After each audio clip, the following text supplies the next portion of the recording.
ایک ہی ماں باپ کی اولاد ہو کر بھی ہر بچہ اپنی الگ فطرت لے کر اس دنیا میں آتا ہے۔ میں نے تو اپنے تینوں بچوں کی تربیت ایک ہی طرح جان فشانی کی تھی، مگر بڑا بیٹا حامد باقی دونوں بہن اور بھائی سے بالکل مختلف نکلا۔ اس نے مجھے اور اپنے باپ کو وہ غم دیے کہ جن کی ہمیں قطعی امید نہ تھی۔ میرے شوہر ایک امیر خاندان کے چشم و چراغ تھے، ان کی اپنے کپڑے کی مل تھی اور ہم خوش و خرم زندگی گزار رہے تھے۔ ہمارے تینوں بچے حامد، ماجد اور سونیا منہ میں سونے کا چمچہ لے کر پیدا ہوئے، عیش و عشرت کے گہوارے میں جھول کر جوان ہو گئے۔ میری ایک ہی نند تھی جس کا نام سارا تھا، پہلے وہ ہمارے ساتھ رہتی تھی۔ اس کی شادی رفیع نے اپنے ایک عزیز سے کر دی۔ اکمل چونکہ ذمہ دار تھے اور آموں کے باغات کے مالک تھے، وہ اپنے گاؤں میں ہی رہنا پسند کرتے تھے۔ ان کا گھر بھی ان کے لہلہاتے کھیتوں کے بیچ تھا۔ شادی کے 4 سال بعد سارا کے گھر ایک بیٹی نے جنم لیا جس کا نام انہوں نے سلطانہ رکھا۔ سلطانہ بہت خوبصورت بچی تھی۔ پہلے روز سے ہی اس کی معصوم صورت دیکھ کر میں نے سوچ لیا تھا کہ اسے حامد کی دلہن بنا کر لے آؤں گی۔ میری چھوٹی بہن نادرہ امی ابو کی وفات کے بعد اکیلی رہ گئی تھی۔ میں اس کو اپنے گھر لے آئی۔ مجھے اس کے رشتے کی بہت فکر تھی۔ قریبی عزیزوں میں کوئی رشتہ اس کے لائق نہ ملا۔ ایک روز میری نند اپنے دیور فراز کے ساتھ ہمارے گھر آئی۔ ان کو میری بہن بہت پسند آ گئی۔ سارا نے فراز کے لیے نادرہ کا رشتہ مانگ لیا۔ میں بہت خوش ہوئی کہ نادرہ قریبی گھرانے میں ہی بیاہی جا رہی تھی۔ رفیع بھی اس رشتے پر مسرور تھے۔ جلد ہی شادی کی تاریخ طے کر دی گئی اور ہم نادرہ کی شادی کی تیاریوں میں مصروف ہو گئے۔ انسان تیاریاں تو خوشی منانے کی کرتا ہے، مگر کسی کو خبر نہیں ہوتی کہ آنے والا وقت خوشیوں کا پیام لا رہا ہے یا غم و اندوہ کا۔ نادرہ بھی انہی بدنصیب دلہنوں میں سے تھی جو سہاگ کے جوڑے میں اپنے ہی خون سے رنگی جاتی ہیں۔ سارا نے دیور کی شادی کی تیاریاں بہت اہتمام سے کی۔ ادھر میں نے بھی کوئی کسر نہ چھوڑی۔ بارات کا دن آ گیا۔ سارا جب تیار ہو رہی تھی تو اس کی اکلوتی بیٹی سلطانہ نے خوشی میں اپنی ماں کا جھلملاتا ہوا کام والا دوپٹہ اوڑھ لیا۔ اس پر میری نند کی آنکھوں میں آنسو آ گئے۔ کہنے لگی کہ پتہ نہیں میں اپنی اس بچی کی شادی تک زندہ بھی رہتی ہوں یا نہیں۔ کمرے میں موجود اکمل بھائی نے کہا، سارا منہ سے اچھی بات نکالو، یہ کیا کہہ دیا تم نے؟ اللہ نے چاہا تو ہم اپنی بچی کی شادی خوب دھوم دھام سے کریں گے۔ جس وقت یہ بات ہو رہی تھی معصوم سلطانہ صرف 6 برس کی تھی۔ رفیع نے بارات کا استقبال کرنا تھا۔ وہ خوش خوش دوڑتے پھر رہے تھے۔ سبھی انتظام کرنے والوں کو بار بار ہدایت دیتے، تاکید کرتے کہ ایسا کرنا ہے ویسا کرنا ہے، یوں دلہا والوں کا خیر مقدم کرنا ہے۔ نکاح کے بعد ضیافت کا کھانا چن دیا گیا اور پھر مہمان رفتہ رفتہ رخصت ہوتے گئے۔ اسی دن انہوں نے سارا سے کہا کہ وعدہ کرو تم سلطانہ کو مجھ کو ہی دے دو گی، میں اور جیا اس کو حامد کے لیے لے لیں گے اور اپنی بہو بنائیں گے۔ میری نند نے جواب دیا، بھائی جان میری زندگی رہی تو وعدہ بھی رہا، ابھی تو یہ صرف 6 برس کی ہے اور حامد 10 کا، مناسب وقت آنے دیجیے، یوں آپ کی بیٹی ہے، چاہیں تو ابھی اپنے پاس رکھ لیں۔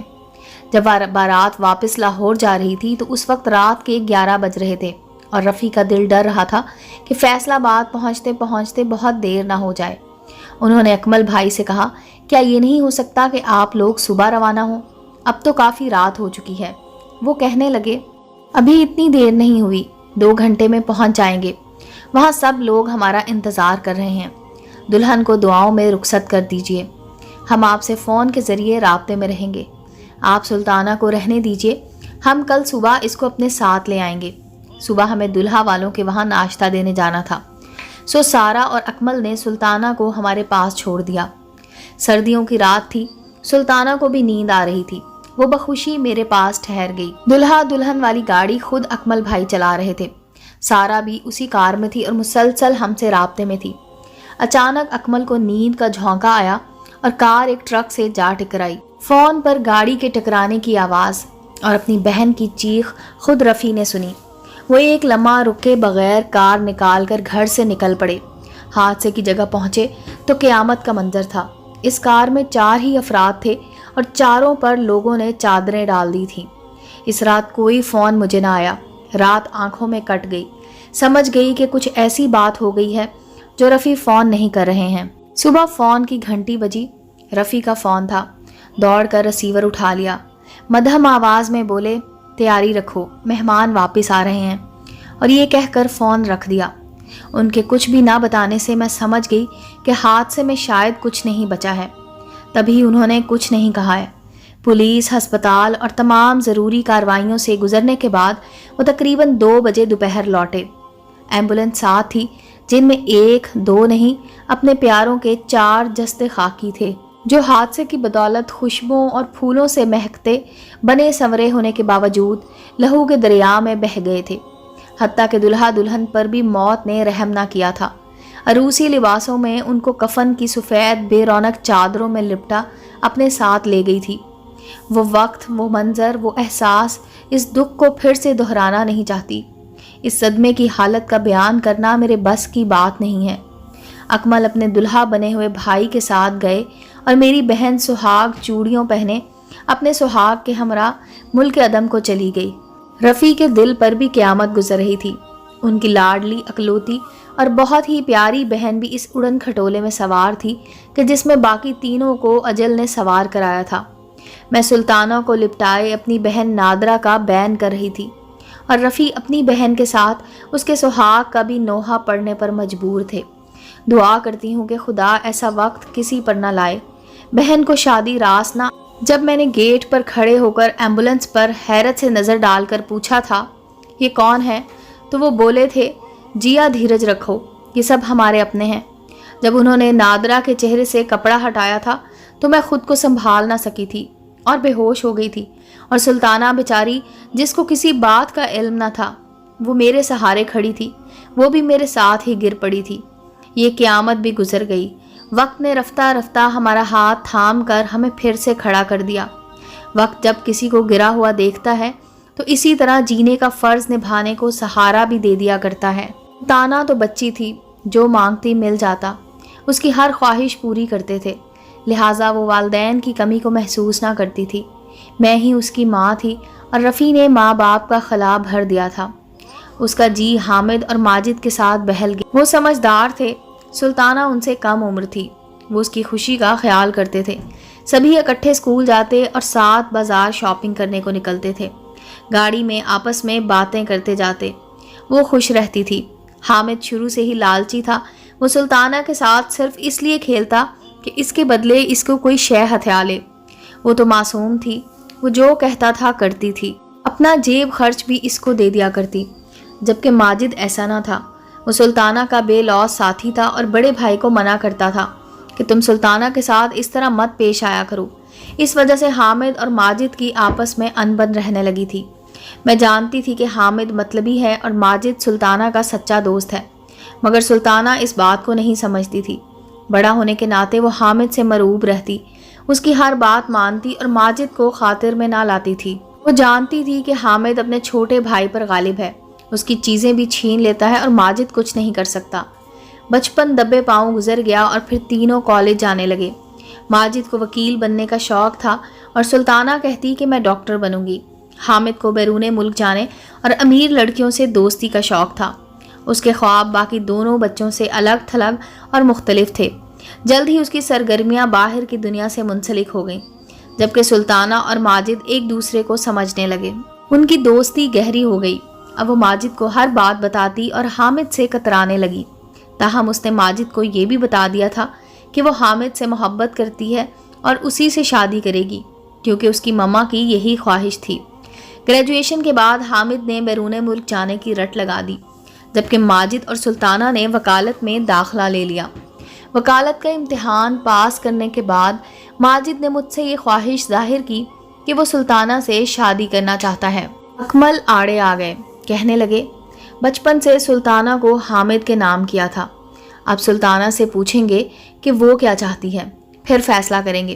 سلطانہ نے کہا کہ جیسا میری ماں چاہتی تھی، شادی کے لیے میرے ذہن میں حامد ہی کا خیال رہتا تھا، اس لیے میں ماجد سے شادی کا نہیں سوچ سکتی۔ اس جواب پر ماجد کا دل ٹوٹ گیا اور اس نے خاموشی اختیار کر لی۔ ہم کو حامد کی طرف سے فکر لگی تھی کہ وہ دن رات دوستوں میں گم رہتا ہے، جبکہ ماجد نے پریکٹس شروع کر دی تھی۔